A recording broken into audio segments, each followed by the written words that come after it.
বিসমিল্লাহির রহমানির রহিম।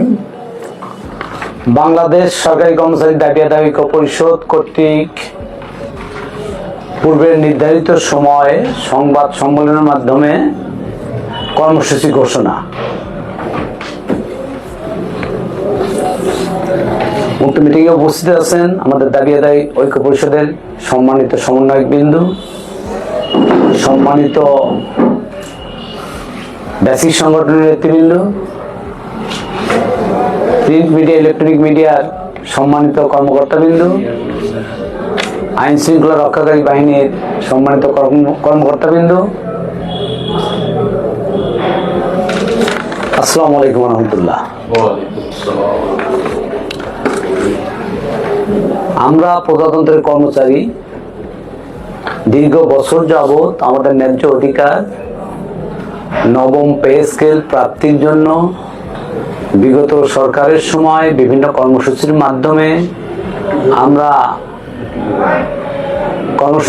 আমরা আমাদের ন্যায্য দাবি নবম পে স্কেল প্রাপ্তির জন্য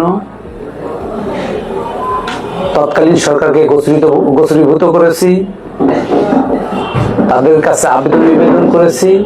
কিন্তু বিগত দিনের সরকার আমাদের দাবি আদায় তো দূরের কথা, আমাদের সম্মানিত নেতৃবৃন্দকে ন্যূনতম সম্মান প্রদর্শন করেননি। আমাদের দাবির বিষয় কোনো সময় শোনার আকাঙ্ক্ষাও প্রকাশ করেননি। সে লক্ষ্যেই আমাদের প্রত্যাশা ছিল বর্তমান বৈষম্য বিরোধী সরকার আমাদের প্রজাতন্ত্রের কর্মচারীদের ন্যায্য অধিকার, ন্যায্য প্রাপ্তির জন্য বিভিন্ন সংস্কার কমিটি করে দিয়েছেন। তার মধ্যে অন্যতম আমাদের প্রজাতন্ত্রের জনপ্রশাসন মন্ত্রণালয় বিষয়ক সংস্কার কমিটি। দীর্ঘদিনেও এই সংস্কার কমিটি শুধুমাত্র আমাদের আমলাদের যতটুক সংস্কার ততটুকুই আমাদের দৃশ্যমান চোখে পড়েছে। আমাদের প্রজাতন্ত্রের 11 থেকে 20 গ্রেডের কর্মচারীদের কোনো সংস্কার করেননি। আমরা প্রত্যাশায় ছিলাম যে আমাদের সদাশয় সরকার একধারে উনি আমাদের প্রধান উপদেষ্টা ও জনপ্রশাসন মন্ত্রণালয়ের সম্মানিত উপদেষ্টা হিসেবে আমাদের অভিভাবক। আমরা দেখলাম যে আমাদের প্রধান উপদেষ্টা মহোদয় আমাদের পে স্কেল দেওয়ার জন্য পে কমিশন গঠন করে দিলেন। পে কমিশন তাদের কাজের অংশবিশেষ হিসেবে আমাদের কর্মচারীর বিভিন্ন ফোরামের, বিভিন্ন ব্যানারের নেতৃবৃন্দকে ডেকে আমাদের লিখিত আবেদন এবং আমাদের সঙ্গে আলোচনা করেছেন, মত বিনিময় করেছেন। আমাদের সর্বশেষ কর্মসূচি আমরা কেন্দ্রীয় শহীদ মিনারে 5 ডিসেম্বর 2025-এ সরকারকে একটা সময় বেঁধে দিয়েছিলাম। 15 ডিসেম্বরের মধ্যে আমাদের নবম পে স্কেলের গেজেট প্রকাশ করতে হবে, না হলে আমরা 17 তারিখ সংবাদ সম্মেলনের মাধ্যমে আমরা কর্মসূচি ঘোষণা করব। ইতিমধ্যে আমাদের নেতৃবৃন্দের, জোটের নেতৃবৃন্দের আলোচনার প্রেক্ষিতে আমরা অর্থ মন্ত্রণালয়ে সাক্ষাতের জন্য একটা আবেদন জমা দিয়ে আমরা দেখলাম অর্থ উপদেষ্টা মহোদয়ের দপ্তর থেকে আমাদের সাথে সাক্ষাতের কোনো সুযোগ দেননি। বিধায় আজকে আমরা আমাদের পূর্ব নির্ধারিত সময় 26 তারিখ আমরা প্রজাতন্ত্রের নবম পে স্কেল অনিতবিলম্বে বাস্তবায়নের জন্য আজকের কর্মসূচি ঘোষণা করছি। আমি কর্মসূচি আপনাদের অবগতির জন্য, প্রিন্ট মিডিয়া, ইলেকট্রনিক মিডিয়ার অবগতির জন্য, আইন প্রকারী সংস্থার অবগতির জন্য তথা গোয়েন্দা সংস্থার অবগতির জন্য উপস্থাপন করছি। প্রেস বিজ্ঞপ্তি অনশন কর্মসূচি ঘোষণা দিলেন।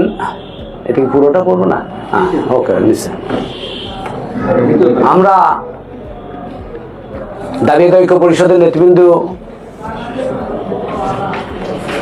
একত্র হয়ে আমাদের কর্মসূচি ঘোষণা করছি।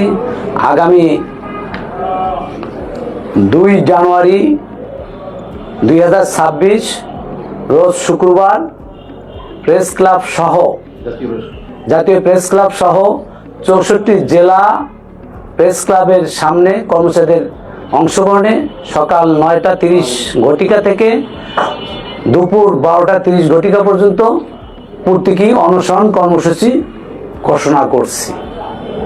আমি আবারও কর্মসূচি পড়ে শোনাচ্ছি। আগামী 2 জানুয়ারি 2026 রোজ শুক্রবার জাতীয় প্রেস ক্লাব সহ 64 জেলার প্রেস ক্লাবের সামনে কর্মচারীদের অংশগ্রহণে সকাল 9 ঘটিকা থেকে দুপুর 9:30 ঘটিকা থেকে 12:30 ঘটিকা পর্যন্ত প্রতীকী অনশন কর্মসূচি ঘোষণা করছি। ধন্যবাদ সবাইকে। আসসালামু আলাইকুম। পাশাপাশি এই কর্মসূচি প্রজাতন্ত্রের সকল কর্মচারীকে ঢাকায় আমরা যারা কেন্দ্রীয় নেতৃবৃন্দের পক্ষ থেকে ঢাকা প্রেস ক্লাবে যথাসময়ে উপস্থিত হয়ে আমরা ঢাকা প্রেস ক্লাবে কর্মসূচি পালন করব। আর পাশাপাশি আমাদের 64 জেলায় যে সম্মানিত জোটের নেতৃবৃন্দ আছেন তারা স্ব জেলায় প্রেস ক্লাবের সামনে একই সময়ে তারা কর্মসূচি পালন করবেন। আর তাদেরকে আমাদের এই নবম পে স্কেল বাস্তবায়নের জন্য এই কর্মসূচি পালনের সবিনয়ে অনুরোধ জানানো হলো। উল্লেখ্য যে বাংলাদেশ সরকারি কর্মচারী দাবি আদায় ঐক্য পরিষদের সকল কর্মসূচি আগামী জাতীয় সংসদ নির্বাচনকে বাধাগ্রস্ত না করে অনুষ্ঠিত হবে। নির্বাচন কমিশনে ঘোষিত নির্বাচনের সকল কাজে কর্মচারীরা অংশগ্রহণ করবেন। উক্ত সংবাদ সম্মানিত নেতৃবৃন্দ, আমরা প্রজাতন্ত্রের কর্মচারী হিসেবে সম্মানিত নেতৃবৃন্দ আমরা আগামী 2 তারিখ যে প্রতীকী অনশন কর্মসূচি পালন করব। এরপরও সরকারের পক্ষ থেকে পে স্কেল বাস্তবায়নের কোনো দৃশ্যমান উদ্যোগ দেখা না গেলে আমরা অনশন শেষে পরবর্তী কর্মসূচি ঘোষণা করবো ইনশাআল্লাহ। সম্মানিত নেতৃবৃন্দ, আমি এখন সবিনয় অনুরোধ জানাচ্ছি আমাদের জোটভুক্ত সম্মানিত সমন্বয়ক বিন্দু আমাদের এই কর্মসূচি সফল করার জন্য,